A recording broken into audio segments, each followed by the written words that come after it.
নমস্কার বন্ধুরা, আমার ছোট্ট একটি চ্যানেলে তোমাদের সকলকে স্বাগত। এই যে পাঞ্জাবিটা দেখলে, এটার উপরই আজ আমি কাজ করব। এবং আগেও একটি আমি কালো পাঞ্জাবির কাজ করেছি, যেটা স্ক্রিনে তোমরা দেখতেই পেলে। সেই কাজ দেখে অ্যাকচুয়ালি খুবই ভালো লাগে। তিনি বলে, তুমি তো বেশ ভালোই কাজ করো, তাহলে আমার একটি পাঞ্জাবির উপর তুমি কি ফেব্রিক কালার দিয়ে ডিজাইন করে দিতে পারবে? আমি বলছি হ্যাঁ, কেন পারবো না। তখন তিনি ফোনে ছবি পাঠিয়ে দেন, বলেন যে এই ডিজাইনটাই তোমাকে এই পাঞ্জাবির উপর করতে হবে। কথা মতো আমি কাজও শুরু করে দিই। আর আমার কাজ তোমাদের কেমন লাগছে অবশ্যই কমেন্টে জানিও। আর আমার ছোট্ট একটি চ্যানেলটিকে সাবস্ক্রাইব করে দিও। আর ভালো লাগলে অবশ্যই লাইক করো।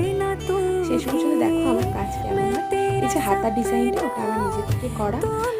উনি আমাকে সামনের ডিজাইনটা পাঠিয়ে দিয়েছিলেন, কিন্তু হাতার কোনো ডিজাইন পাঠানো, তাই আমি মন থেকে হাতার ডিজাইনটা করেছিলাম। আর কাজটা সম্পূর্ণ করতে আমার অনেকটাই টাইম লেগে গিয়েছিল।